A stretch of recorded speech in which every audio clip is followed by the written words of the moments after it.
Hello, welcome to the channel Why Stories. Enjoy watching. In the past, Lucia felt that she could do anything to achieve her goal of becoming a flight attendant. But life cruelly shattered her dreams. Her wings of hope were broken on a quite ordinary day. The girl returned home from her routine job as a pastry chef at the supermarket and, after a quick dinner, started reading her English textbook when her mother's old friend Micaela came to visit. Lucia knew her since she was a child, and she had no idea that a typical visit from a friend would bring so many unpleasant surprises.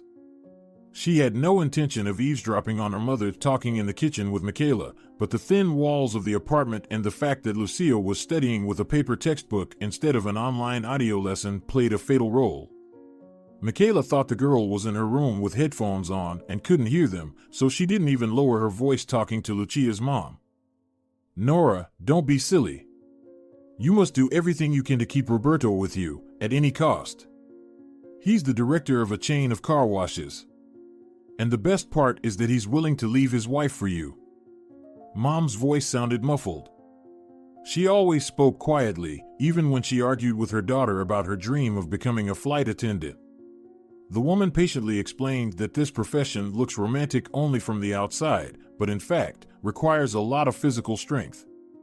The next day, Lucia, as if hypnotized by the quiet voice of her mother, applied to a culinary college and later became a very good professional. Deep in her soul, the girl realized that her dreams of the sky were childishly naive, but nevertheless, she continued to learn a foreign language. It became her main hobby. However, at that moment she forgot about the foreign language and listened to the conversation between her mother and Micaela attentively. Lucia noticed the justifying notes in her mother's voice and subconsciously felt that after this conversation her future would change a lot. "Micaela, honestly, I'm not trying to steal him from his family. Everything there has long been based on their laziness to change anything, and now Roberto has a reason to end a relationship that is already over. Don't think of me as a cruel woman trying to steal him from the woman who loves him. There's no love there, only indifference. Yes, I'm happy that Roberto and I started a relationship, and I would love it if he left his wife for me. Maybe we could even get married someday. And I realize that Roberto is my last chance. After all, I'm already 45. But Roberto has already voiced that he will leave the apartment to his wife and son, and his house is only in the process of construction. And it's not clear how he and his ex will divide this object, which should become a cozy mansion. Roberto says that his wife doesn't need that house, but who knows? It looks like he's going to move in here with me, and I don't think Lucia will be happy about it. We have to wait for the house to be completed, then we need to buy furniture, and so on. It's going to take a long time, and I'm not sure the three of us can live in this tiny apartment together. It's not that I don't trust my daughter or Roberto, but we only have one bedroom." Micaela sighed. She really was sincerely worried about her friend. Once, she also took the risk of building a relationship after she was divorced. As a result, Micaela had given up on the idea of starting a family again and had limited herself to short-term affairs. So she dared to give her friend some advice.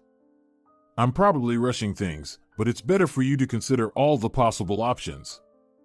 I even think it's better if you and Roberto move into a rented apartment. Yes, it's expensive, but you won't ruin your relationship with Lucia. It's a little unusual, but your daughter is already grown up. It's time for her to think about her personal life because she's like a nun, work, bookstores, libraries, home, she doesn't even go anywhere else.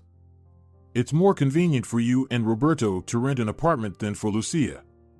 Can you imagine your life when Roberto's house is finished? You'll live in a huge luxury mansion. Every morning you'll go out on the balcony with a cup of flavored coffee and watch the sunrise. Your daughter is a very nice and smart girl. She can take care of herself. And it's time for both of you to take care of your personal life." After this bold Micaela statement, Nora ended the meeting very quickly, and the guest left the apartment without even saying goodbye to Lucia.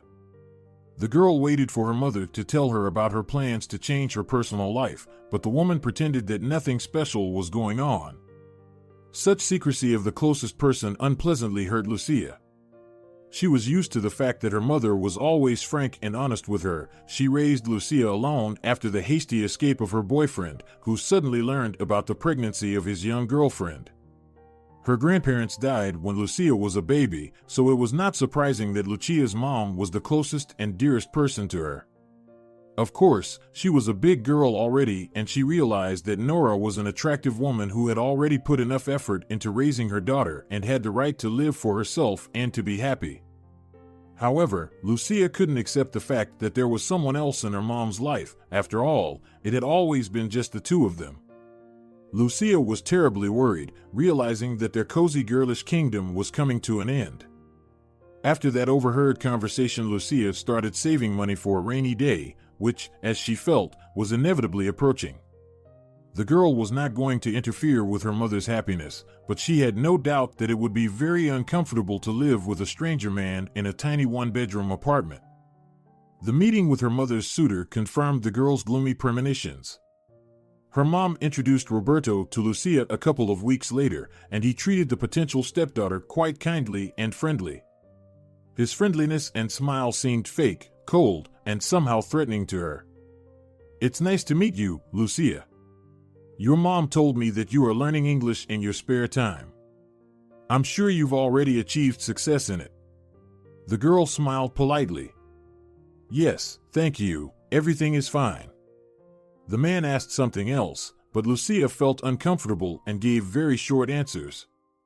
The girl watched her mother trying to smooth over the awkwardness of her daughter's acquaintance with Roberto, but still, the communication was very tense. Lucia thanked her mother and, having washed her plate, went to her room to immerse in the learning process. She read the text, but she didn't understand anything. All she could think about was this unpleasant meeting. Roberto began to visit Nora and Lucia's apartment more and more often. The girl felt uncomfortable in the apartment where she had spent her whole life, but, as if to reward her, fate gave her an unexpected gift. Lucia met a charming guy by chance.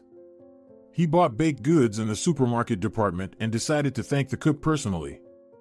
Lucia was pleased to hear compliments about his skills, but she did not think that this pleasant moment would be continued. However, to the girl's amazement, the guy waited for her on the street after the end of the shift. He handed her a bouquet of flowers, introduced himself, and briefly told her about himself. "My name is Paolo. I came from a neighboring town on business for my father's company. He is a mid-level businessman. If you want, you can check this information on the internet. Type in the name Paulo Santos and you'll find the information about me and my father's business. You really hit me right in the heart with your culinary talent and then with your beauty. I thought that some fat middle-aged lady would come out of the kitchen, but not such a nice, slim, gorgeous girl." The enthusiastic customer was very polite and caring, and they began a beautiful romance. Nora was completely immersed in her relationship, but she noticed that her daughter had fallen in love and, worried about her, asked her to introduce her chosen one. The woman didn't like Paolo. She thought he was too perfect. His behavior was more like an actor's performance, but she didn't dare to dissuade Lucia from meeting the guy. The girl herself considered this relationship a huge favor of fate. The girl was ready to do anything just so that her beloved Paolo would understand how much she loved him. She agreed to move to his hometown. At that time, Roberto was already divorced, and Nora and Roberto's relationship was on its way to marriage, so her mother accepted her daughter's departure and did not interfere with it. "Darling, just think twice about it. It will not be easy to live in another town. You're grown up and can make your own decisions, but I think you're in too much of a hurry." By her daughter's stubbornly pursed lips, the woman understood that Lucia would not give up her idea to move to her beloved. The woman, holding back her nervousness, helped her grown-up little girl pack her bags. She even cried, hugging Lucia. Roberto offered to drive the couple to the train station. The man decisively interrupted the sad pause, picked up suitcases, and promised Nora once again to bring the girl and her boyfriend safely to the train station. They didn't take Nora with them. Lucia asked her to stay at home, quietly confessing to Paolo that she might change her mind if her mother started crying at the train station. On the way to his hometown, Paolo suggested they rent an apartment instead of staying at his parents' house. Hugging the girl, who trustingly snuggled up to him, he whispered sweet compliments in her ear and promised, "Just imagine, just the two of us, and no one will bother us." Lucia easily agreed with this idea, realizing that she would hardly feel comfortable in Paolo's rich parents' house. Immediately after arriving, Paolo suggested to go to his parents' house and introduce them to each other. "Lucia, I don't see any reason to postpone this. Why don't I introduce you to my parents right away? We'll also eat something there and then go and find an apartment. It's easier to make the right decisions on a full stomach." The girl didn't resist, although she was worried that she had a tired look after the separation from her mom and after the long road. However, Paolo comforted the girl, saying that she always looked wonderful. Soon the couple took a cab and headed to the building where his parents lived in a spacious 3-bedroom apartment. After Paolo introduced them to each other, Paolo's mother, Rosaria Santos, reproached her son for not warning her that he was coming with a guest. His father, Tobias Santos, who looked less stern than in the photos posted on the internet, warmly welcomed the guest. "Come in, Lucia, don't be shy. You probably want to refresh yourself after your trip, don't you? The bathroom is right down the hall." Although the man's voice sounded soft, the girl took the words as a strict order. Besides, she really wanted to wash her face with cold water to cool down her blushing cheeks. She realized that while she was at the bathroom, Paolo would be questioned in detail by his parents, and that did not make her feel any better. But she couldn't stay in the bathroom the whole evening, so she reluctantly came back to the guest room of the beautiful, spacious apartment. It was clear that only out of politeness they didn't humiliate her because of her low-class education and humble background. Her beloved's mother, having learned the girl's profession, made her a business proposal without hesitation. "Lucia, my friend owns a cafe, and they need a good cook. Would you like to work there?" To Rosaria's surprise, Lucia didn't jump at the opportunity, but took a pause. "Thank you so much for your participation, but I need to think about it. I actually had some other plans for my career. Let me announce my decision tomorrow, please."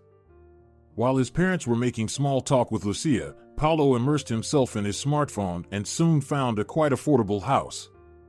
Going into another room, the boy arranged a meeting with the landlady and, returning to the table, announced, "Mom, Dad, me and Lucia are going to go and check out the house, but we will leave our suitcases here. Okay?" Rosaria tried to protest, saying that there was enough space for everyone, but Tobias intervened and said, "Don't, Rosaria. Our son has made the right decision. It will be more comfortable for him and Lucia to live separately. They are young, they have their own rhythm of life. They don't have to adapt to our lifestyle." Lucia clearly realized that Tobias had exaggerated the phrase about age.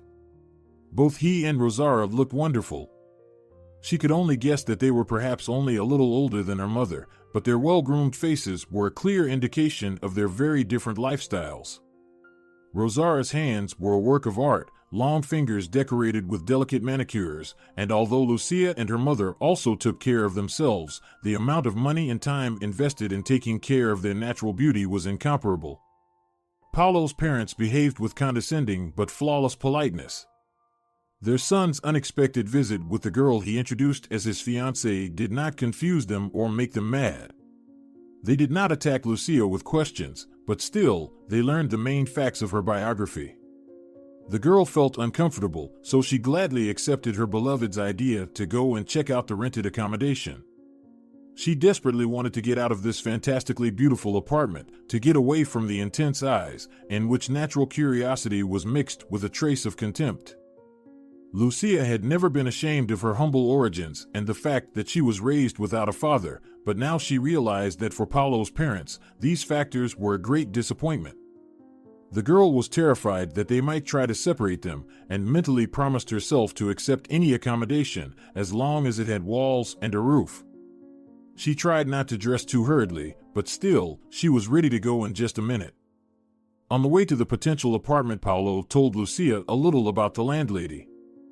"Her name is Benita Castro, can you imagine? She said she is retired and has recently moved in with her daughter to help with the grandchildren. One of them broke his leg or his spine. I couldn't hear. She started sobbing. This poor guy will need a long rehabilitation, and Benita's daughter doesn't want to move to a private house because her apartment is closer to the hospital and there are some other problems. The girl was even ready to live with her beloved in a hovel, but the rented accommodation was beyond all expectations. It was a dream house.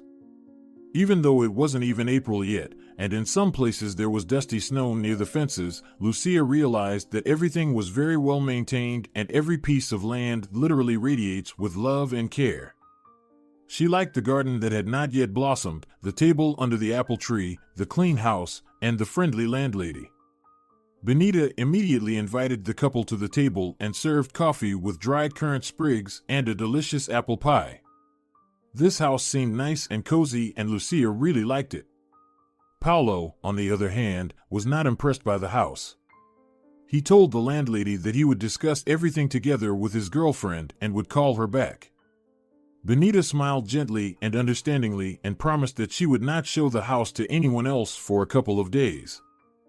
I can see that you are decent people, and with such tenants, I can be sure that the house will be safe, so I will be looking forward to your call.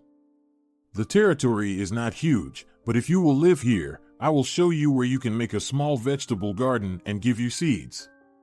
When I lived here, I had a great vegetable garden with very tasty vegetables. And if you stay till the end of September, you will see a real miracle. Apples will be ripe. Oh, how fragrant they are. And these apples can be stored until New Year's Eve, and sometimes even to February. I make delicious apple jam. I'll share the recipe if you are interested. Benita asked the visitors to wait for a moment and, opening the cabinet near the door, pulled out a jar from the shelf and handed it to Lucia. Here, try it yourself. The girl thanked politely and did not refuse. She was happy that on the first day after she had left her hometown, a stranger had been so kind to her. She saw it as a good sign, and her mood, which was very bad after talking to the boy's parents, considerably improved. After saying goodbye to the friendly woman, Lucia and Paolo went back to the boy's parents, holding hands. After a short moment of silence, the girl asked, "What exactly is wrong with this house?" "The house is clean, beautiful, comfortable, and the landlady is very friendly." Paolo shrugged his shoulders. "It's not a bad house. The price is the same as for a modest one-bedroom apartment in an upscale neighborhood." I glanced at the contract form, but as far as I understand, there are no tricks in it. There is no garage for the car, but this is not the main problem. I can park my car in the backyard. There should be enough space. But I think that a private house will be more troublesome than a regular apartment. The house needs more physical work, taking care of the territory. However, Lucia fell in love with the cozy dwelling and tried to convince Paolo that a bus stop nearby and clean air are much more important than an apartment in an upscale neighborhood. In turn, Paolo asked his beloved, "Well, now it's your turn to answer honestly. Why did you refuse to accept my mom's offer to get a job at her friend's cafe?" Lucia did not hide her ambitions. "You know, Paolo, I've had a dream since childhood. I want to become a flight attendant, and I even found out that in your town I can learn this profession. I even learn English to make my dream come true." The guy gently hugged the girl and murmured in her ear, "How can I let my beloved spouse take such a risk? It's a very dangerous profession. In addition, there are many different passengers. I don't want any assholes trying to flirt with you." The girl's heart froze when Paolo called her his spouse for the first time, but she didn't ask him about the date of their wedding, because the guy continued, "I'm sure you'd better accept a job at the cafe. At least you'll feel more comfortable there. And I wouldn't have to worry about you." So, while talking, the couple reached Paolo's parents' apartment. Rosara had already prepared beds for her son and his girlfriend and could not help but mock Lucia. "Lucia, I'm a bit old-fashioned, so excuse me, but I've made a bed for you in the living room. Is that okay?" The blushing girl only awkwardly said thank you and, after a moment, told Paolo that she needed some fresh air. The boy was surprised. "Lucia, we have just arrived." However, the girl explained to him that she did not want to disturb his family by calling her mother on the phone. Paolo, I need to tell her that everything is fine. You just don't know my mom. She will ask me about everything in detail and the conversation may take too long. Besides, I need her advice about the job I'm offered. Sighing, the guy offered his beloved privacy on the balcony. Since you want to stay alone, no one will hear you there, and I will be less worried about you. Lucia kissed him on the cheek and hurried to share with my mom all the news. I was welcomed quite warmly, and Rosaria even offered me a job. And today we went to check out a house to rent. I really liked it. All in all, everything was fine. However, Nora was not so optimistic. Sweetie, be very careful. Frankly, it's a bit suspicious. I wouldn't work in the cafe of my future mother-in-law's friend.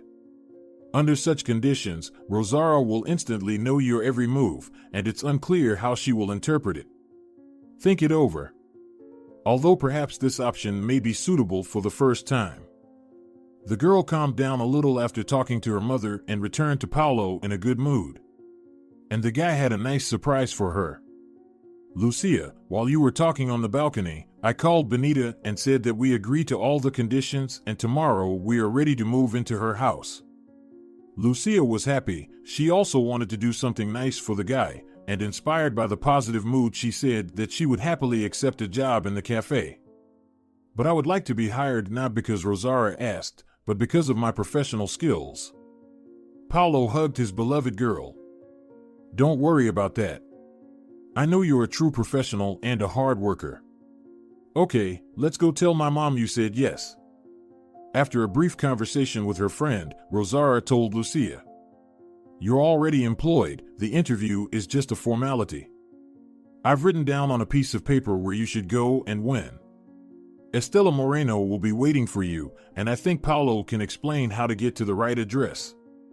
Well, it has been a busy day, so I wish you a good night, as there is so much to do tomorrow.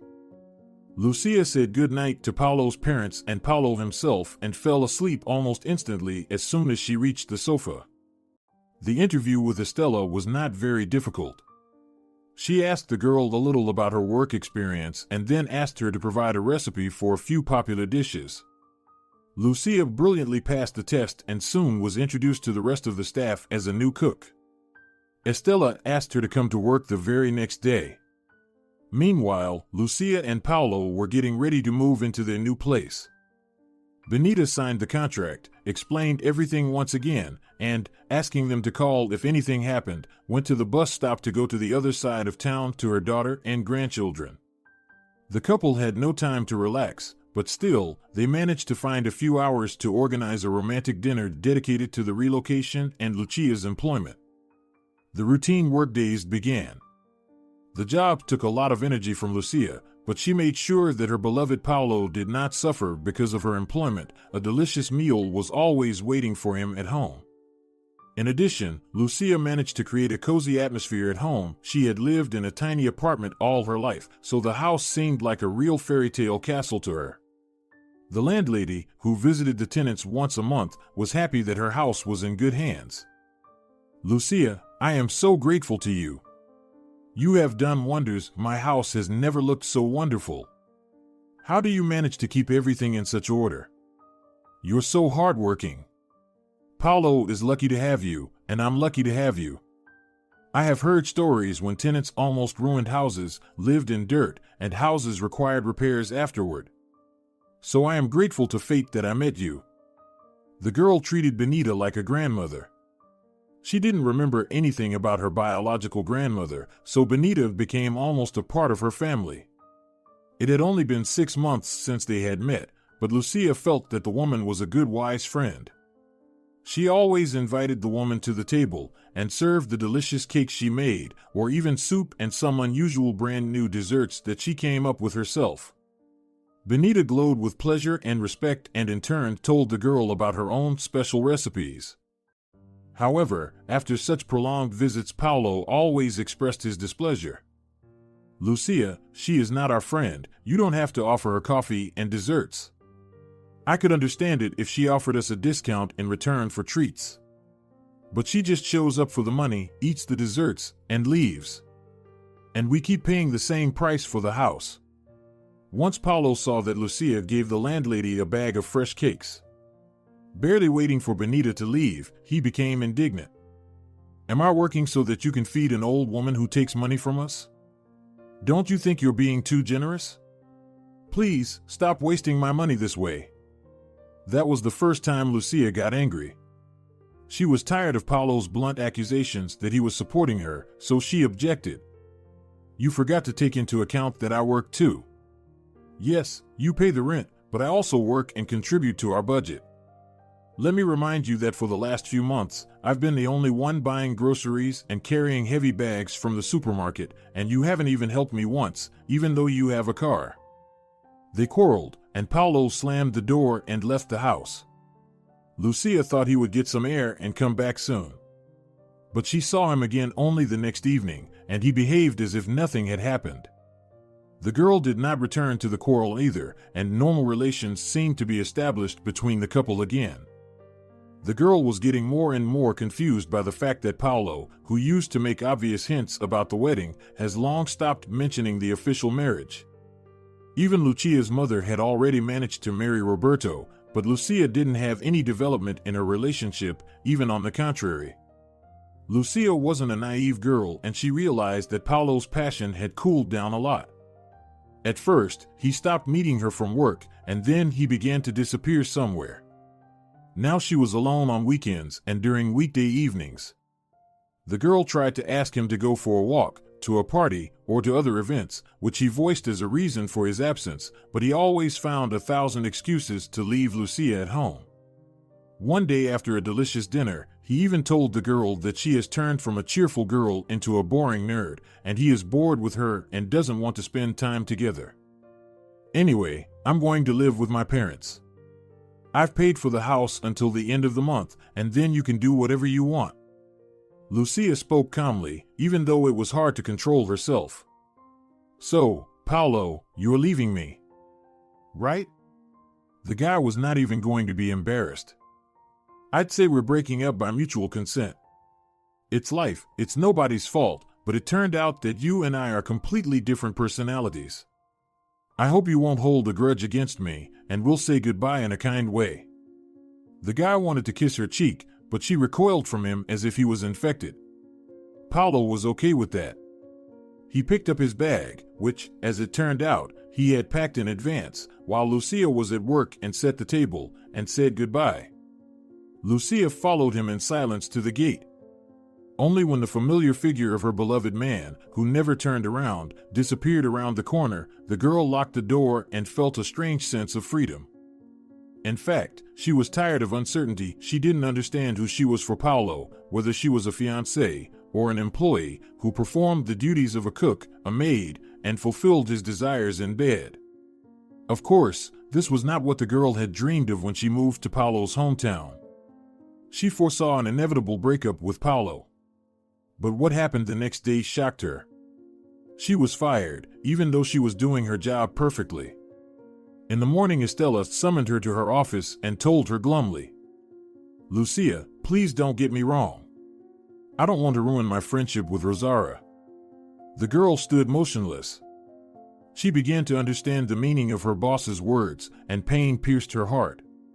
No matter how bitter it was for Lucia to accept it, her mother was right. It was not worth working for people close to the family of her boyfriend. Fortunately, Estella paid her salary for the entire month and even gave her an envelope with some cash as compensation. As soon as she came to the HR department, Lucia realized the reason for this generosity. She wasn't even asked to write a letter of resignation. Technically, she wasn't on the employee list. She actually worked as a cook there all those months, but according to the papers, she never worked there at all. Lucia realized that there was no point in talking to the HR manager and headed to Estella's office again, but Estrella tried to comfort Lucia. "Look, well, there was a misunderstanding. You were paid for the work, right? I gave you an envelope with money in it every month. Yeah, you never officially worked here, so what? Besides, I compensated you for that unpleasant moment with an extra bonus." Seeing that the former cook is already angry, the boss threatened. And don't be silly. I don't recommend you go to the tax authorities or the labor inspectorate. Paolo's relatives and my friends work there. Think about it and guess which side they'll be on. The angry Lucia ran out of her boss's office without even saying goodbye. She went into the kitchen to pick up a small box with personal belongings, and, listening to her colleagues wishing her success, she struggled not to burst into tears. The girl felt broken, but the kind words gave her courage and prevented her from despairing. Lucia made an attempt to restore justice and decided to take a step that she thought was the most reliable. She decided to go directly to Paolo, counting on his decency. After all, it was not her fault that they had broken up. She didn't make a scene and didn't try to stop him, so she had reason to think that her ex would not refuse to help her. The guy did not answer the calls, then the phone was unavailable. The girl decided to wait for Paolo near the entrance of the building where he lived. She wanted to ask for help. However, the meeting didn't go as she expected. The first surprise was that Paolo was not coming home alone. He was accompanied by a beautiful lady. Her face left no doubt that plastic surgeons had worked on it, and her body, barely covered by a short jacket and a tight skirt, was clearly changed by surgery. Lucia asked Paolo to give her a few minutes, but the stranger deliberately hugged the boy gently and said brazenly, "Listen, I know who you are. Say what you want, but quickly. You can speak in my presence. I need to know everything about my fiancé's matters." After saying this, Paolo's new girlfriend pressed herself even closer to him, as if demonstrating her rights to the guy. He did not even try to deny the words of this girl and impatiently asked Lucia, "Really, let's keep it short. What do you want?" "I want to go home. I'm exhausted." After Lucia stated her request, Paolo only smiled crookedly and said, "I can't help you. My aunt and Estella are best friends, and my aunt really does work at the labor inspectorate, and she'll help her best friend, not you. You'll never prove that you were fired illegally. You don't have any chance. So take my good advice, be happy that at least you got paid. Estella could simply kick you out without your last salary. Anyway, you have to accept the situation with gratitude."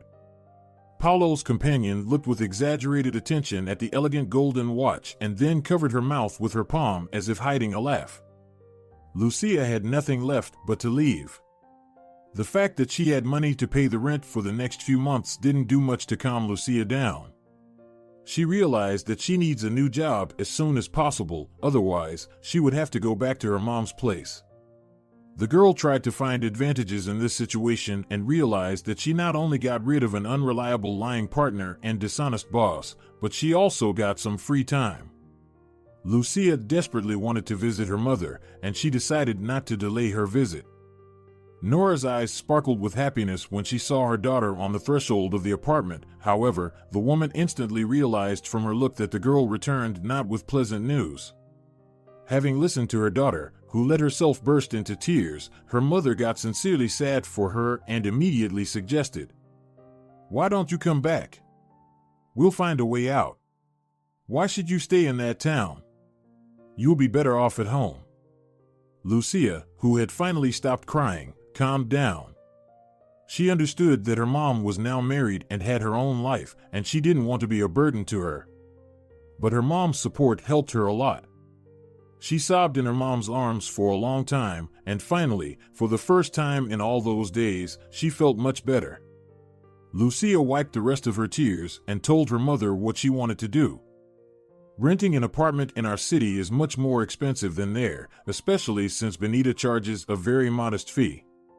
Besides, I really love that house, and we have a great relationship. But the salaries are better here, and there are more job offers in our city. So I'll look for a job here, but I will live there for now. It's not that long to get here by train from that town." Nora knew her daughter was right, but she insisted that Lucia should not go anywhere tonight. Roberto was not embarrassed by the presence of an adult stepdaughter. He brought a cot into the kitchen and nobly suggested, "Nora, make yourself and your daughter comfortable in the room, and I'll sleep here. The most strategically important things, such as the refrigerator and the TV, are close by. What else do I need to be happy? I think you two need to spend some time together." Lucia noticed that Roberto really loved her mother. She was pleased to see the gentle touches exchanged between them. The unexpected care she received was both pleasant and at the same time made Lucia feel a burning sense of shame for not being polite when she met Roberto. The next day was Saturday, and her mother, overcoming her daughter's resistance, dragged Lucia out for a walk. "I've been planning to go shopping for a long time. You're here just in time. You will help me pick out a new dress. You have good taste. It's hard for me to choose suitable clothes without your help." Although Lucia was not too fond of shopping, she missed her mother so much that she agreed to visit all the departments her mom wanted. It's been a long time since they've had such a wonderful time together. Lucia even saw a vacancy announcement in the food court, wrote down the phone number, and asked the staff how happy they were with the job. Unfortunately, she was not happy with the answer of the talkative cleaning lady. It turned out that the boss didn't consider the staff to be humans at all. Thanking the friendly lady, Lucia and her mother finally went home. The girl felt a little more relaxed. It wasn't so heavy on her heart anymore. Nora and Roberto persuaded Lucia to take at least a short vacation. Mom asked, "Lucia, stay with us for a while. It would be more convenient for you to arrive promptly to the interview, and you will not miss a good job." The girl realized that her mom was right and agreed, but she tried to be home not too often. She looked for vacancies as a cook or pastry chef and even attended a few interviews. However, there seemed to be a recession in this field. After another phrase, "we will call you," pronounced by a recruiter, Lucia could not stand it. "Thank you, but at least can you tell me what is wrong with my candidacy? I have a good education and work experience. If necessary, I can demonstrate my professional skills."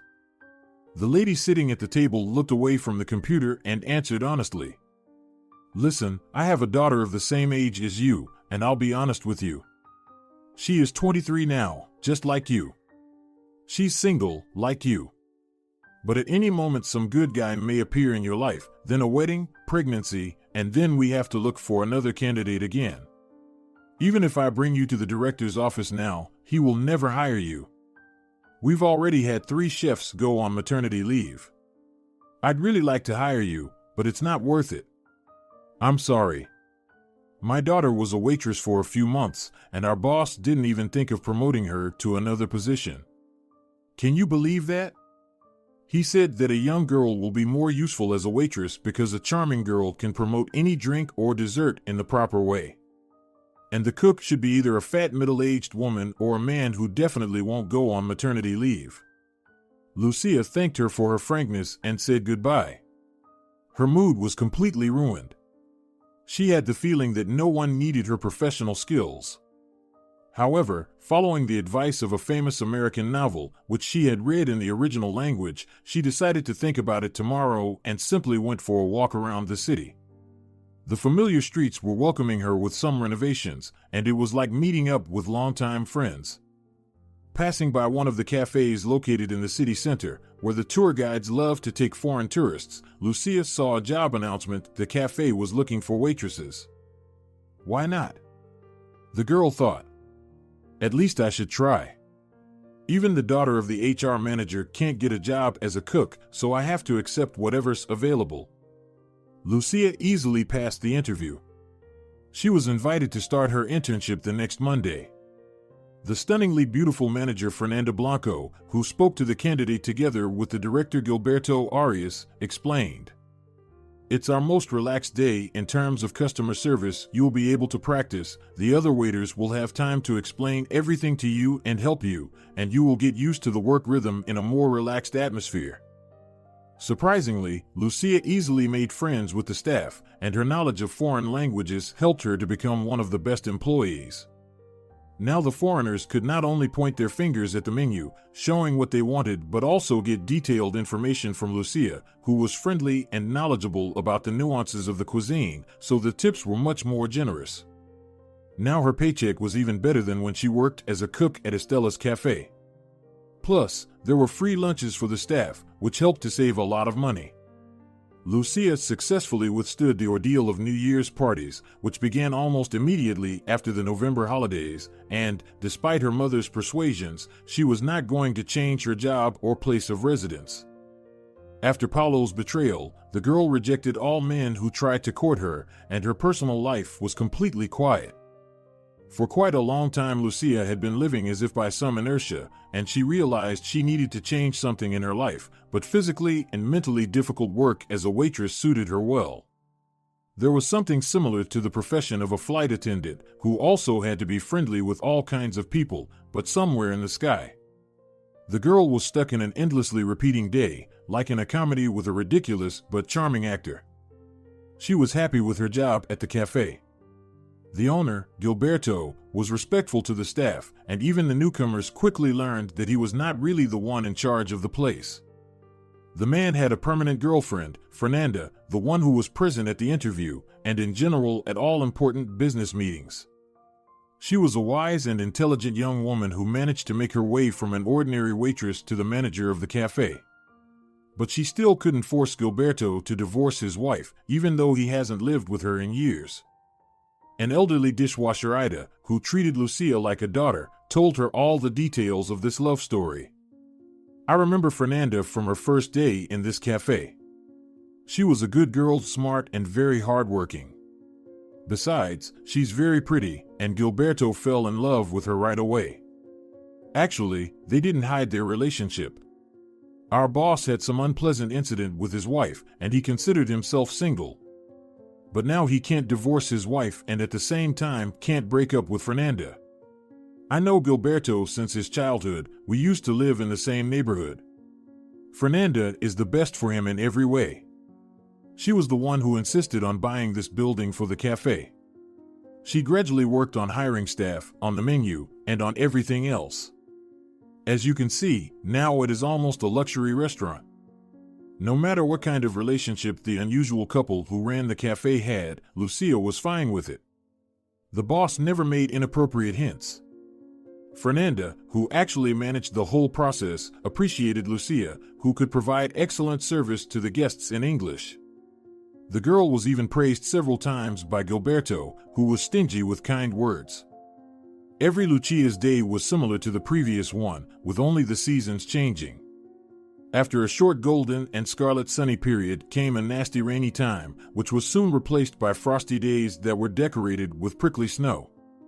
The dazzling winter was replaced by spring, which in turn was chased away by a hot summer.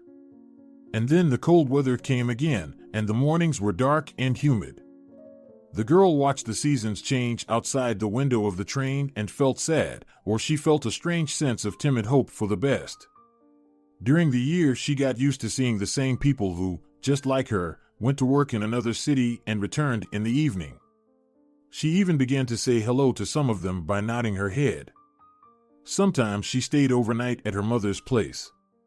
Nora and Roberto had already bought a bigger apartment and it was very comfortable, but usually she was eager to return to Benita's cozy house. On one of the cloudy autumn days, when there is no energy already in the morning, Lucia was on her way to work and saw an old woman on the train wearing old clothes that clearly did not fit her in size. The stranger attracted the girl's gaze with some confusion in her eyes and an exhausted look. The girl was sure that she had never seen this woman before. Lucia felt sorry for the stranger. The woman was clearly disoriented. Lucia asked the woman sitting next to her, with whom they sometimes chatted on various topics, if she knew the new passenger, and got a negative answer. She couldn't be late for work, it was a strict rule, so she had to think of something urgently. Her conscience would not allow her to leave the unfortunate stranger without help. Trying not to frighten the woman, the girl approached her and asked, "Excuse me, are you all right?" The stranger's confused look said much more than her one-word answer. "I don't know." She didn't remember her name, didn't know where she was going or where she was coming from, and it was obvious that she needed help. Lucia suggested that the old woman sit down in her seat, and she quietly asked her acquaintance if she could take the stranger to the police station. But she only said, "I'm sorry, but there's no way. We have fines for being late, so I suggest you just take her to the duty police officer at the nearest station." That's it, then it's out of your responsibility. Let the relevant authorities deal with it. Also, I believe, there are desks in supermarkets where you can bring the kids who got lost. It can help too, but I'm not sure that the nearest store has such a service. Although the time was calculated almost to the minute, Lucia realized that she could hardly act so indifferently. Mentally cursing herself for her compassion, upon arrival the girl took the confused and helpless woman to the police station. Luckily it was on the way, and it was possible to get from there to the cafe by cab very quickly. After all, the girl could already afford a cab ride. Lucia hoped that at the police the stranger's problem would be quickly solved, but while the police officer Yvonne was recording the girl's testimony and copying her data from her passport, she overheard his conversation with her colleague. Listen, well, this lady is not in the lost and found database. We'll check her fingerprints just in case. We can call someone from the hospital, but most likely we'll have to take her there ourselves. Yvonne was indignant. And then what? Where should I put her? Do you want me to babysit her or put her in prison? Lucia's heart ached at the blatant cynicism of the police officers. She wanted to protest, but she realized that it was a bad idea to quarrel with the police officers. Holding back her emotions and using all her charm, she gently addressed the policeman. Yvonne, I'm sorry. I see that you have a lot of trouble because of me, and I want to apologize for that. You have my passport details, and you know where I work. Come to our cafe, and I'll provide you with a good discount. I understand that you want to put her in a cell with the criminals, and I understand that you have no choice. But if it's possible, let this woman come with me now, please. Just imagine it's your family member and they could end up in the same cell with criminals. She doesn't remember anything, but she doesn't look like a criminal. The man hesitated, but the colleague standing next to him suddenly supported the plan.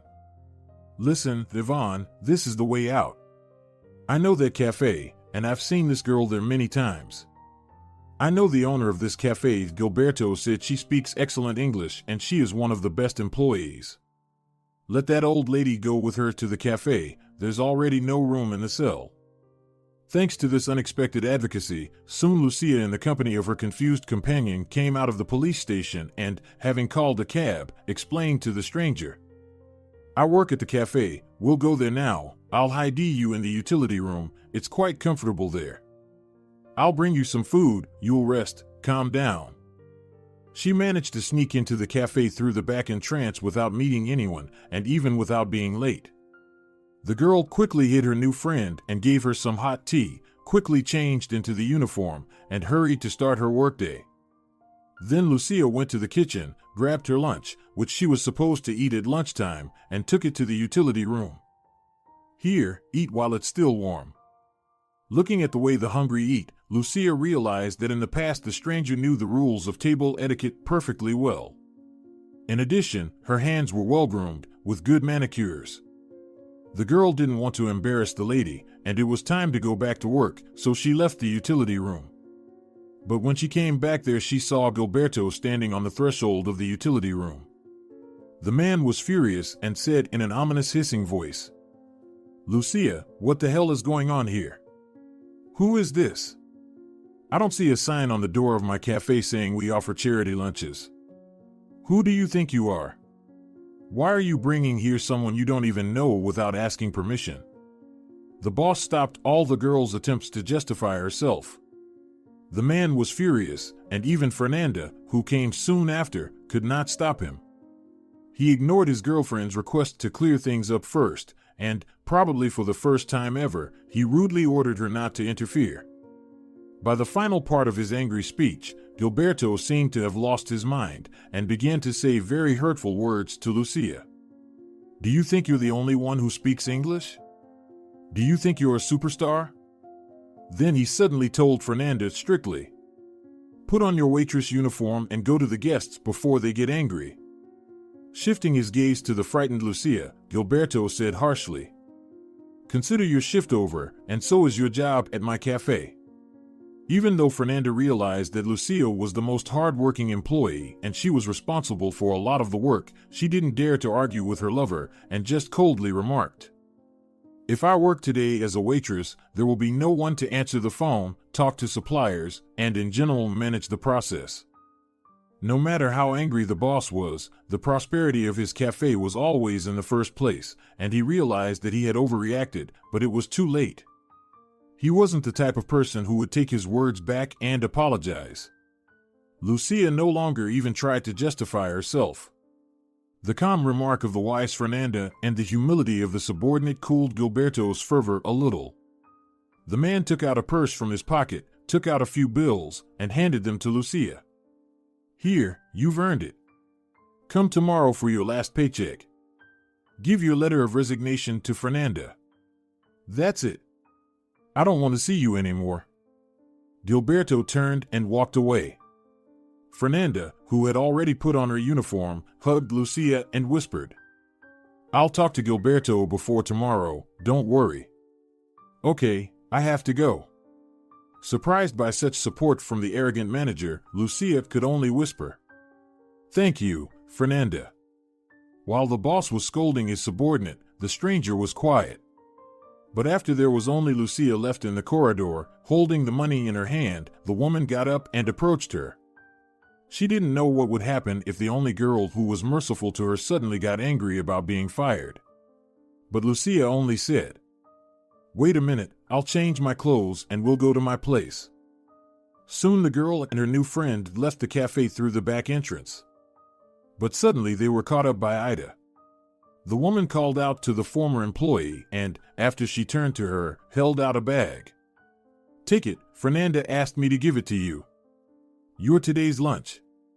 Your fridge must be empty. Don't be too angry with Gilberto, he's in a bad mood today. Maybe tomorrow he'll change his mind.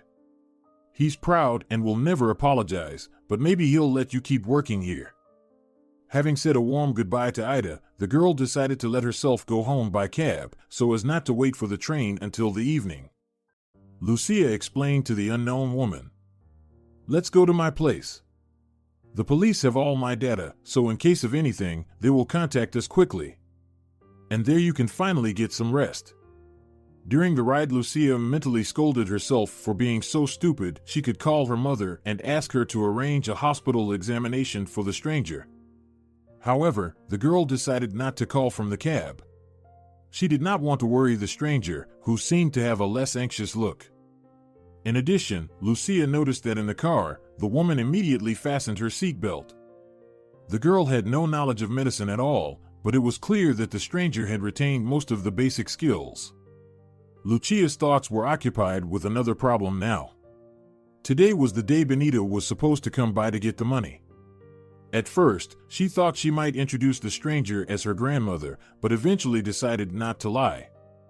But how could she properly inform Benita that she had brought a stranger into her house without even asking her permission? After agonizing reflections, the girl decided to tell the whole truth and asked Benita to let the stranger live on her territory for a while. Lucia tried to come up with various reasons why she has to help this stranger. And she replayed the scenario of the conversation with Benita in her head. However, the meeting with the landlady developed according to none of the scenarios the girl had predicted. After greeting the tenant and the stranger, Benita began to look intently into the elderly woman's face. After a few seconds, she suddenly asked, Laura Rodriguez, is that you? Don't you recognize me? We worked together at the factory in the capital. You worked in administration and I worked in the main workshop. I'm Benita Castro. Our kids went to the same kindergarten. Remember when they refused to accept our children? But you brought the principal a huge jar of honey and a bucket of ghee, and my husband gave the principal a boat, and then the children were accepted. Do you remember? Lucia felt the elderly woman standing next to her clutched her arm as if trying to find support. Despite the reaction she had developed, Lucia barely had time to pick up the unfortunate woman when she lost consciousness. With the help of a frightened Benita, who immediately rushed to the kitchen for water and a towel, and to the bedroom for a pillow, Lucia provided some comfort to the unconscious woman. The landlady quietly explained, Laura and I haven't seen each other for about 25 years since the factory closed after the crisis. She left for another city with her husband, who got a job in construction.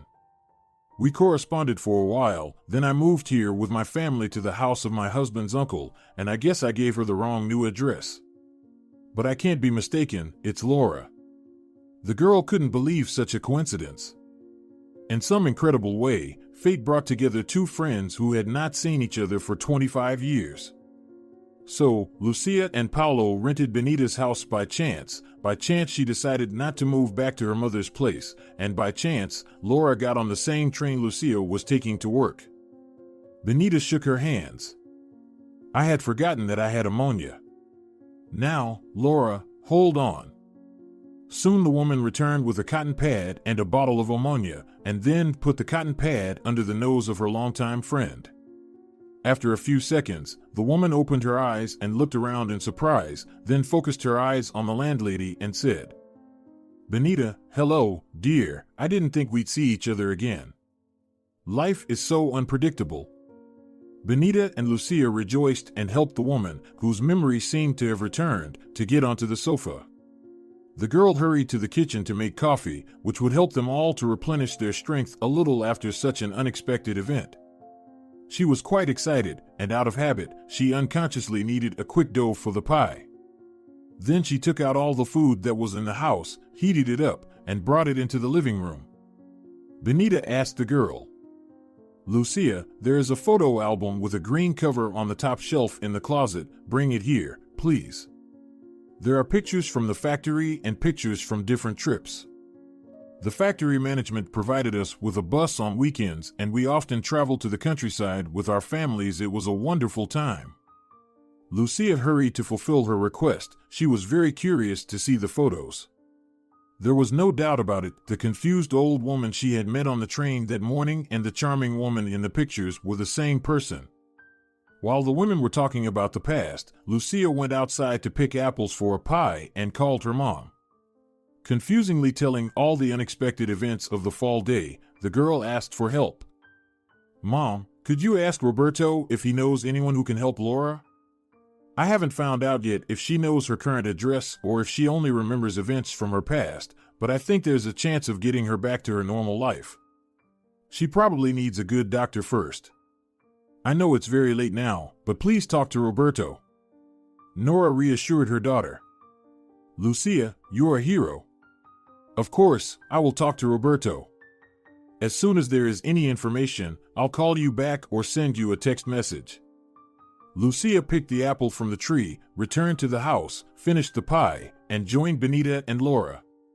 The women's eyes were wet, but it was impossible to tell if they were crying from happiness or sadness. The girl didn't know how to ask her politely, but finally said, Excuse me, Laura, maybe there's someone we should call to let them know you're okay? It was clear from the woman's gloomy expression that her life was not going well. Laura began her story, which gave Benita and Lucia goosebumps. I don't want to think badly of someone I considered part of my family, but I have no doubt now that my memory loss was no accident. It so happened that my son and daughter-in-law died when their son Alberto was 10 years old. My children's funeral was the worst day of my life. I just wanted to lie in the grave together with my son. But I had a grandson, I had to take care of him. So I raised Alberto together with my husband. He grew up to be a decent man. He managed to develop the business that his parents had started and that we barely managed to maintain. My husband was so happy for him, and then one day he just didn't wake up. The doctors later said that a blood clot had broken off. Then I almost followed my husband. I had a heart attack. Alberto was the only one who took care of me. He fed me, changed my diapers, if there was no nurse around, made sure I took my medications, and got me back on my feet. We were left alone, just the two of us, but we were happy. Alberto is wonderful, smart, caring, and not greedy. He brought his fiancée home. Her name is Lita. I was already thinking that we would soon be looking for a small house for Alberto and Lita. But Alberto and Lita went on vacation, some kind of pre-wedding trip. He called me, everything was fine, but then something happened between them, I don't know what. I was shocked when Lita came back home alone, a few days before the end of the trip. She said that she had quarreled with Alberto, But on the way home she had already repented, and now she would wait for him here to apologize. For several days my grandson sent me messages saying he couldn't call me, but he loved me and missed me. When I tried to call, he never picked up, then his phone went silent. Once I blamed Lita for leaving Alberto alone at the resort, but she burst into tears so naturally that I was ashamed of my suspicions. I was getting worse every day. I wanted to sleep all the time, and my grief seemed to be dulled, but that made me feel even more uncomfortable. Alberto's fiancée hardly ate anything. She was so worried. She sent emails to the embassy and called there many times, but then she told me that I had to go there personally. They would only talk to Alberto's family members. She said it was the only chance to find my grandson. So, I collected all the required papers according to the list Lita had given me, and she took me to the embassy. I didn't suspect anything and took a sedative pill, as Lita said. I obeyed, and that was it. Then my consciousness went blank. I woke up at some train station in stinking clothes and started asking people around me where I was and if they knew who I was. A policeman came up and advised me to get out of there, so I wandered around. Luckily, it was summer. I settled down in an abandoned summer house. I found a purse. I wanted to keep it, but I didn't dare. I found the owner through a vegetable vendor who gave me expired goods. She turned out to be his regular customer. She gave me some money in gratitude and I felt better, but I could not remember anything and I was afraid that she would not understand me if I asked for help. Anyway, as soon as it got colder, I was buying tickets and warming myself on the trains. I hoped someone was looking for me, so I didn't go far from the station where I woke up. The local police stopped chasing me away, but they didn't bother to search for my relatives. I still can't believe Lucia noticed me and didn't leave me in distress. And fate led me to you, Benita. You can't even imagine the feeling in my heart when I heard my name and surname. It was like a tumbler clicked, and I remembered everything. Lucia served a pie with delicious apples and went to call her mother to report the newly discovered information and ask for one more favor. We need someone from law enforcement, too. Laura remembered her address, but it's in another city. I'm afraid to let her go there. It seems that her grandson's fiancé has turned out to be a criminal who knows what she might have done in those 1.5 months while Laura has been wandering around the country. She could be very dangerous. Laura has no ID now. She can't even file a police report against Lita. Nora, feeling her daughter's indignation, wrote down all the details and promised. I don't think Roberto knows anyone in that city, but don't worry, he's smart and will come up with something clever. It is quite possible that her ID and other papers are still in her apartment. In this case, she doesn't even have to restore them. Tomorrow he'll make some calls about a doctor's appointment, so be prepared. The girl thanked her mother and began to think about how she would arrange everything tomorrow. Bringing Laura with her to the hospital and waiting there for information about the doctor's appointment was not the best option. What if the specialist didn't have time for them? Benita came to the rescue and asked Lucia, "Do you mind if I stay here today? I think Laura needs me more than my daughter and grandchildren." The girl was even embarrassed. "Benita, this is your house, of course, you can stay here. I was going to ask you to stay with Laura tomorrow morning, just to make her feel better. I have to go to the cafe tomorrow to get my last paycheck. But it won't take much time." When everything was solved in such a simple way, the women went to sleep because the day was really unusual and exhausting. In the morning, when Lucia came for her last paycheck, Fernanda gave her an envelope containing a large sum of money. Fernanda was awkwardly trying to apologize. "Gilberto has calmed down for now, but I forced him to pay good compensation. If you need any recommendations, just let me know. I actually enjoyed working with you, and it's too bad our boss doesn't respect good employees." Lucia was pleased to hear the praise, and she responded in kind. "Fernanda, you are a wonderful person, not just a talented manager. It has been a pleasure to be part of your team too, but I have some urgent matters in my life right now. But I will definitely come back for recommendations in the near future, thank you." A call from Roberto interrupted the conversation and, apologizing, Lucia hurried to answer.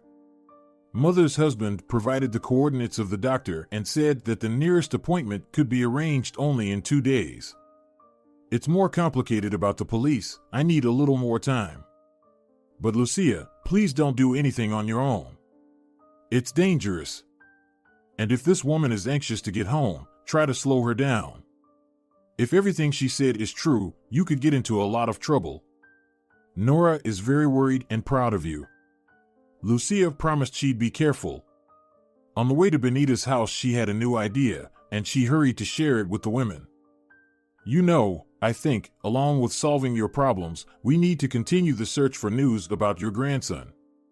I speak English well, and I can make a request if you can tell me exactly what resort he was at and any other information that might help. The old woman perked up and told everything she knew. Lucia made the request, and the days of waiting began. However, they had time to do a lot of things in those days. Laura got medical advice and, thanks to the recommendations, felt much better. Thanks to Roberto's connections, a police report was accepted. It was just in time because they managed to stop Lita from selling Laura's apartment. A lot of things were revealed about the cunning lady when the police searched the apartment she had hastily left. Until Laura returned home, she and Lucia stayed at Roberto and Nora's place because the doctor advised her not to stop the treatment. When the reply came from abroad, Lucia tried to explain everything as gently as possible. Laura, your grandson is alive. He is at the hospital. The police found him, beaten up, without ID, phone, or any belongings. Anyway, I guess I'll have to go there to sort things out. Roberto helped again. He gave Nora's daughter enough money to travel abroad and bring the guy back, and a lawyer he knew issued a power of attorney that would be useful for that. Lucia thanked the man and promised to repay the debt, but he, holding Nora tightly to him, said, Lucia, come on. Actually, we are family. Nora supported her beloved. Seriously, dear, don't even think about it. Go and give Laura back the meaning of her life. Lucia had the first plane trip ever, and, looking at the flight attendants, she realized that her childhood dream had disappeared. Now she just wanted Laura's story to have a happy ending. The woman's grandson was not in the best condition, but doctors said that now that he had learned that his grandmother was alive, he had the motivation to recover. Lita lied about Laura's death from a heart attack and added that it was Alberto's fault because she died when he disappeared for a couple of days. The guy, who was beaten immediately after a quarrel with his fiancée and robbed, was tormented by guilt and did not want to recover or return to his homeland. He didn't know that the attack and robbery had been set up by Lita. She had even communicated with Laura on his behalf using his phone. During all of these unbelievable events, Benita became good friends with Lucia's parents and treated Laura as a sister. Alberto's recovery was much faster than the doctors had predicted, and both Benita and Laura said that Lucia was the reason for it. When Benita invited the people she already considered part of the family to her birthday party at a nice cafe in the park, everyone accepted the invitation, even though they had to travel the distance between cities. After a series of toasts in honor of the birthday lady, Alberto and Lucia decided to take a walk to enjoy the clean, slightly cold air and admire the snow glistening in the sun. Laura and her friend refused to go for a walk, and the young people did not persuade them. Benita's daughter with her husband and children, Nora and Roberto, also stayed in the cafe. Lucia gently supported Alberto by the arm. The guy was happy to walk with his own feet in the park, but suddenly Lucia noticed that he tensed up. Looking toward the tree where the couple was feeding squirrels, she was greatly surprised. It was Paolo with the girl Lucia had seen him with before. Alberto said quietly, "This is Lita. We have to detain her somehow, or she'll disappear again without a trace. I'll go to the cafe to get help before she noticed me. Lucia, please follow them carefully, but don't come too close, just watch, that's it." However, Lucia disobeyed, deciding that it would be better to make Paolo and his girlfriend turn their backs to the alley where help should come from. The girl approached her ex from the side and called out, "Hi, it's good to see you. What are you doing here?" Paolo was not happy, and his girlfriend pouted her lips in displeasure. But it didn't confuse Lucia. She began to ask the guy questions about his parents, about himself, and pretended to listen to his answers, carefully trying not to look at the alley, where she already noticed Alberto, Roberto, and Benita's son-in-law rushing towards them. In a few minutes, Lita had already been caught. Paolo was so confused that he didn't even try to defend his girlfriend. He was angry and asked Lucia what was going on, as if he realized that she didn't really want to talk to him but was simply distracting him. The girl, who introduced herself to Alberto as Lita and to Paolo as Marta, was taken to the police station. After the proceedings, she was detained. It turned out that she wanted to perform a similar plan with her new victim, but did not take into account the good health of his parents. However, her greed didn't let her give up her plans, because Paolo seemed to her a very suitable prey. Rosara and Tobias, who met their son on the porch of the police station, thanked Lucia. Paolo, taking the girl aside, confessed. "Listen, I had no idea you were so brave. Why don't we try being together again?" Lucia only laughed and said what she had been thinking for a long time. "Paolo, we are all grateful to you, Laura and Alberto, and me. If you had stayed with me, they would probably have died, and I would still be working for your mother's friend for a miserable salary, with the risk of being kicked out of the team at any moment. But now I have a beloved man who understands me. We're already planning a wedding. And you'll be lucky too, you deserve it at least for leaving me. Now I know that even painful changes can lead to happiness, and it is harmful and wrong to live by inertia." If you're enjoying it as well, leave a like and subscribe to the channel. All right, everyone's presentations are done. Nick, the manager, said as he tried to move the discussion forward. "Excuse me, I haven't. I recently found out something." Nick interrupted me and began to speak. "There's apparently someone in this department who didn't graduate high school and is just a part-timer. Meetings should be for employees only." "Absolutely right." His lackey, Mike, of course, agreed with Nick. "I'm leaving." After leaving the meeting room, I started to shut down my computer. I noticed that an email had arrived, not in my personal inbox, but in the company's shared email.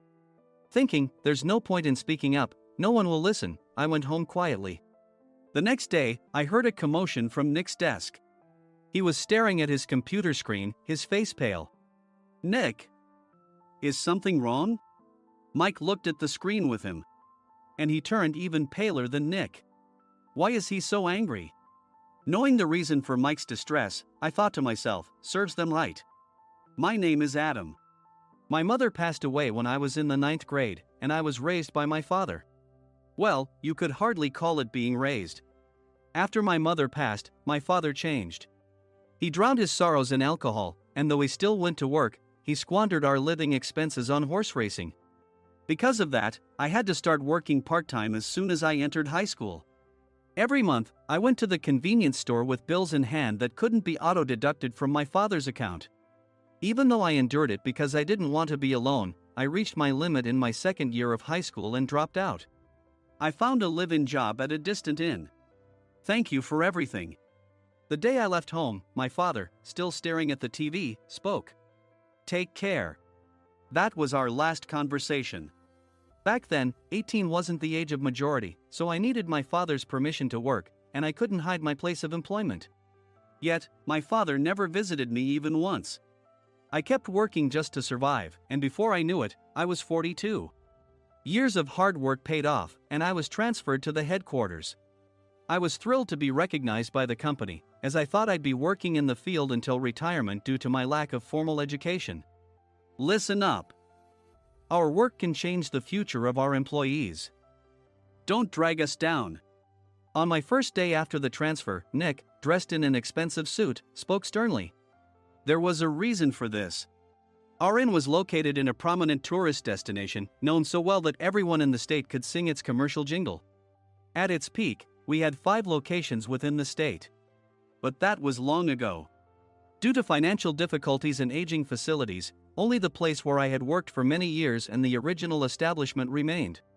I was prepared to lose my job anytime, but now there was a glimmer of hope. With the rise of social media, the tourist area where the inn was located started gaining attention again. depending on how hard the sales department, where I was transferred, worked. We could either thrive or be forced to give up this prime location to the new hotel chains continuously popping up. For Nick, who had switched careers from another industry to strengthen our sales, this was a battle he couldn't afford to lose. I understood why he had to be strict. "I will do my best." Nick sneered at my enthusiastic declaration. "Did you not hear what I said?" "I'm sorry." I thought I was listening carefully. Out of habit from years of customer service, I apologized reflexively, though I had no idea what had offended him. Someone was watching me with a smirk. In this department, there are those who are expected to excel and those who have been shoved here because they have nowhere else to go. You are the latter. It was Mike, the section chief. He's 7 years younger, at 35. But he was called to headquarters much earlier than I was and had been moving around within the headquarters ever since. I'm not jealous, but I can't accept that he's my boss. Graduating from a prestigious university, he has an unusually high pride and caused many problems as a newbie, making things very difficult for me when I was the front desk leader. When I found out Mike was transferred to the sales department a month before me, I was disheartened. Mike is right. With just a middle school diploma, there's not much you can do. Don't even think about achieving results. As if I didn't exist, Nick remarked, "I'm thirsty." Mike eagerly ran to the coffee maker. It seems Mike is Nick's lackey. I regretted being happy about my transfer to headquarters, wishing I had stayed on site forever. Send a direct mail to every company on this list by the end of the day. Nick only assigned me tasks that even a new graduate could handle. What? There are over 1,000 companies. You want me to send to all of them by today? Yes, if you and your fellow misfits split the work, even those with nowhere else to go should finish by today. I glanced at the employees typing away expressionlessly.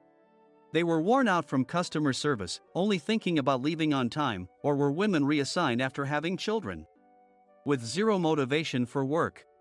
Even Sam, a new graduate from the same university as Mike, who was supposed to be among the expected achievers, had no enthusiasm for the job, having joined the company wanting to do customer service. "I don't care what they say, I plan to quit any time," he said. Only Nick and Mike were highly motivated, making all the decisions between the two of them. I originally only wanted to work at the inn to survive and had no particular attachment to this job. I swallowed my words, thinking I had no right to reprimand them. About a month after the transfer, Nick told us with a frustrated look. "To commemorate the 50th anniversary, we've decided to create a plan exclusive for one group per day. Originally, Mike and I were supposed to come up with it, but our president, Mr. Thompson, insists on hearing everyone's opinions. So, you all get a chance." As Nick explained, Mike began handing out prints. "Make sure not to embarrass Nick. If your ideas are half-baked, you'll have to redo them." It seemed that they had printed his handwritten notes by Mr. Thompson, which included several questions and a section for free responses. It made sense why Nick had to seek our input, given that all responses had to be submitted to Mr. Thompson. We were given a week to think about it, and a meeting was scheduled to compile our ideas. My plan is to let guests enjoy both the old and modern America. Nick began the presentations. Guests would watch a master confectioner at a nearby traditional sweet shop make sweets in front of them. The welcome drink would be premium tea in a bottle. Nick's plan was certainly attractive. After his presentation, Nick called on us to present in the order we were seated. Just as I stood up for my turn. "All right, everyone's presentations are done." "Excuse me, I haven't. I recently found out something." Nick interrupted me. "There's someone in this department who didn't graduate high school and is just a part-timer." He was likely talking about me. I joined the company as a part-timer and was made a full-time employee when I turned 20. That was 20 years ago, so Nick and Mike probably had no chance to know until recently. Meetings should be for employees only. Absolutely right. After that, Nick kept creating opportunities to solicit everyone's opinions, purposefully excluding me from speaking. The meeting unexpectedly heated up and went past the scheduled end time. A few people asked to leave, and the discussion continued with the remaining few. "Still here?" Normally, you'd leave in that situation. Though I had no attachment to the job initially, hearing kind words from customers made me want to make them happier. For someone like me, with nowhere to go, the inn was my home and customer service was my life. I felt pathetic about my current self. I'm leaving. I left the conference room and started shutting down my computer. I noticed an email had arrived, not in my personal inbox, but in the company's shared email. Thinking no one would listen to what I had to say anyway, I quietly went home. The next day, while preparing the DM as instructed, I heard a commotion from Nick's desk. In his haste to stand up, he hit his knee on the desk. He stared at his computer screen, his face pale.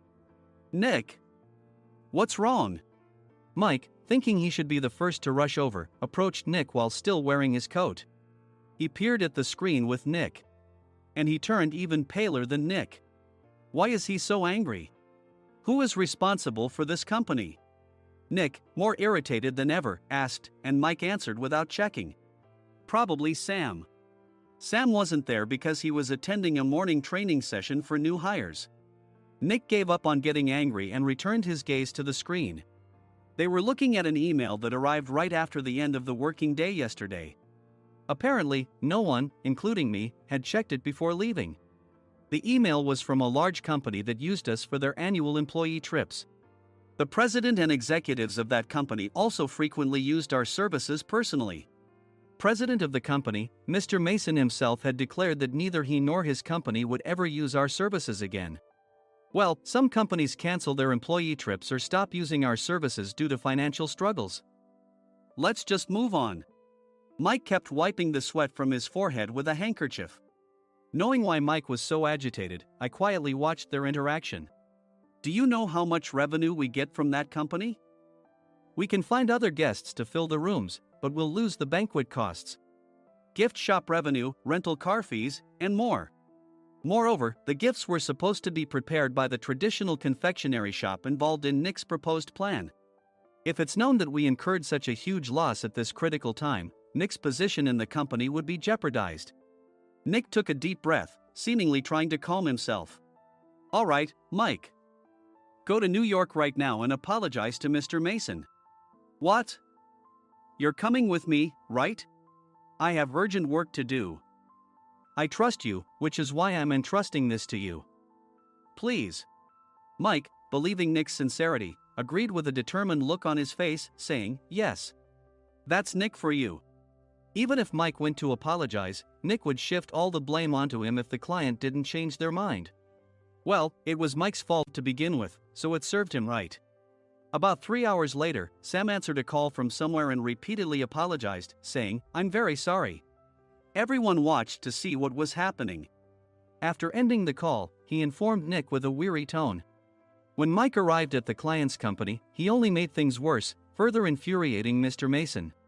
He was demanding, get his boss here immediately. It was no wonder Sam was exhausted, dealing with such a call right after returning from training. What is that idiot doing? All right, Adam, you're coming with me. If sacrificing Mike didn't work, then I must be next. Normally, I'd want to refuse at all costs, but I saw an opportunity in this situation. If I can be of assistance, I'd be happy to join you. I obediently followed Nick, and we flew to New York. When we introduced ourselves at the reception, it became clear how serious the situation was. As the receptionist personally escorted us to the president's office. Angry voices leaked through the door, making both Nick and me uneasy. Excuse me. I'm Nick, the supervisor. I understand my subordinate has caused you trouble, and I deeply apologize. Nick, with his experience in the corporate world, knew enough to offer an apology before excuses. However, his customer service skills left much to be desired. I sighed as I saw Mike trembling like a small dog in the corner of the room. What kind of training are you giving your subordinates? Mr. Mason glared at Nick with a red face. The intensity of his gaze made even Nick take a step back. Regrettably, I joined this company only 2 years ago and was unaware of Mike's issues. I should have identified his shortcomings sooner. Indeed. I should have realized sooner. No sensible person would come to apologize and then give a lengthy presentation on the drawbacks of not using their inn. Nick froze, his mouth slightly open. Suspecting the worst, I picked up the documents that had fallen to the floor. It seemed Mike hastily prepared these documents on the plane, listing the disadvantages. Disadvantage 1: if you change the venue for the company trip, employees might suspect it's for cost-cutting reasons, leading to a negative impression. Reading it aloud half-jokingly, Nick snatched the papers from my hand and checked the contents with a furious expression. Among the stack of documents was a receipt from a nearby convenience store's copy machine. I felt a pang of dread, hoping he hadn't shown the receipt as well. What do you think he said when I asked what kind of nerve he had to do this? I'm very sorry. Faced with the dire situation, Nick must have thought there was nothing left to do but apologize. In a voice smaller than I'd ever heard from him, he uttered words of apology. He said, "I'm a Harvard graduate. I don't believe I said anything wrong." Mike! What have you done? Forgetting his plan to pin the blame on Mike, Nick yelled loudly, even in front of Mr. Mason. "I didn't do anything wrong." "You're still saying that? Look at him." Mike pointed at me with a shaking hand. "I was assigned to headquarters in my 20s and now I'm a section chief. This guy only made it to headquarters at 42. Everything I've done proves I was right. So why are we losing the contract?" Having said his piece, Mike collapsed to the floor. "Of course. You were sent there because you had nowhere else to go." Mike never expected to hear such words from someone he looked down upon. He lunged at me, and Nick hurriedly stepped in to stop him. "Mr. Thompson told me Mike is a quick thinker, and to take good care of him." There's no way he was pushed aside. "Don't make things worse here. He didn't say quick thinker, he said only quick-witted, didn't he?" I don't remember that part. I recalled the many troubles Mike caused when he was a newbie. When Mike was on the front line, his pride was so high that he never apologized to customers. Customer service, especially in our job, doesn't work alone. It brings both good and bad situations. If the front staff or housekeepers made mistakes, or the cleaning company didn't properly clean a room, one had to apologize to the customers regardless of personal fault. Mike, in such situations, would never apologize, insisting he wasn't at fault. This often angered customers, and as the front desk leader, I frequently had to apologize on his behalf. He caused complaints and disrupted operations, which is why he was quickly moved to headquarters. In departments where he didn't interact directly with customers, his quick thinking was beneficial and things went well. But it seemed his flaws were starting to show. Corporate reservations are supposed to be entered into the system by the sales representative. But a quick check yesterday revealed that more than 10 items were missing from the client's reservation. The handover document clearly stated what needed to be prepared. Why didn't you enter it into the system? Why do we have to give them special treatment? Filling rooms near the banquet hall, setting up all the food in advance. Specifying the brand of wine, they're too demanding. No wonder he always angered customers, I thought, feeling a headache coming on. Grouping them in rooms near the banquet hall is for our benefit too. It makes it easier for the staff to set up beds and serve breakfast since everyone's schedule is synchronized. As for the other requests, Mr. Mason suggested them to lighten our load. I didn't know that. Nick finally seemed to realize that Mike was the one who had angered the client. What did you say to them? I just told them we wouldn't give them special treatment anymore. We shouldn't waste effort on things that don't bring in money. I was utterly exasperated at his lack of understanding of customer service. Of course, we shouldn't comply with unreasonable demands. But carrying over successful practices from past stays makes customers feel remembered and enhances their experience. Good memories encourage repeat visits. That's part of our job. I looked down at Mike, who was sitting on the floor. In our job, nothing is a waste. Mr. Thompson likely moved you to the sales department, hoping you'd finally understand this. How do you think he feels now that you failed to meet his expectations? Mike, tears in his eyes, fled the president's office. I was amazed he still hadn't apologized. You have it tough, Adam. It's okay, we're all employees of the same company. I deeply apologize for this disrespectful incident. Especially after all the care you've shown us. If it weren't for you, Adam, I really would have stopped staying here. When I heard you were moving to the sales department, I was willing to reconsider if you handled it. Seeing us talk so amicably, Nick's face contorted. Do you two know each other? Adam's service is excellent. I always requested him specifically. Normally, we don't accept specific staff requests, but we made an exception for Mr. Mason, adjusting my shifts accordingly. He had personally stayed at our hotel just before my transfer, and during casual conversation, I mentioned, I'm moving to the sales department soon. If I hadn't told him then, things could have been much worse. Please continue to take care of us. I look forward to it. On the return flight, Nick awkwardly offered me a can of beer. It's still working hours. Of course, I had no intention of forgiving him for a single beer. Nick might try to pin everything on Mike and avoid any consequences. While pondering this, a startling fact came to light. Nick, the tea bottles for the plan have arrived. I handed Nick a bottle labeled with our inn's name. They look good. What are you talking about? These are plastic bottles. I had assumed we would use the trendy, high-end bottling tea. But what arrived were ordinary plastic bottles of tea with customized labels. The only unique aspect was the label, which had the inn's name, making it look customized. Upon further investigation, I discovered that a substantial amount of money was set to be paid to the tea company. It was priced like bottling tea. Does this plastic bottle really cost $100 each? The tea inside is specially blended for us. The extra cost is for that.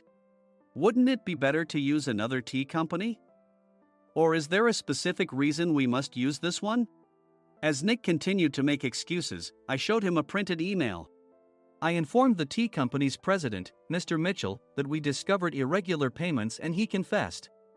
He said you two were high school classmates and planned to split the extra money. That idiot. Why did he confess? That's not important. You should worry about yourself, this could turn into a police matter. Opening the bottle cap, I suggested. How about calming down with this tea? It supposedly has a relaxing effect. Nick drank the tea frantically. In the following days, decisions were made about their fates. Mike was reassigned to the General Affairs Department, with no chance of transfer or promotion, as per Mr. Thompson's orders. As for Nick, since the payment to the tea company hadn't yet been made, he narrowly avoided legal trouble. Instead, he was encouraged to leave the company, and to avoid further complications, Nick submitted his resignation. Rumor has it that connections between HR departments have made it difficult for him to find new employment. Even though it was good to have those two gone, something unexpected happened in the sales department. Everyone became motivated and united in refining the 50th anniversary plan. In the end, my plan was adopted. We collaborated with the Tourist Information Center to provide personalized guides. The plan, tailored to the number of guests, was truly special for the 50th anniversary. Hey, is Adam's family coming to stay? I immediately booked that special plan for my family. Sam noticed it on the reservation list and quickly picked up on it. Yes, I'm inviting my father. That's great. I might invite my parents too. I lacked the courage to face my father just as Adam. But here, with the confidence Mr. Mason praised, I felt ready. The 50th anniversary plan was a perfect opportunity to reconnect with my father. I hoped to bring back the days when we could laugh together as we once did.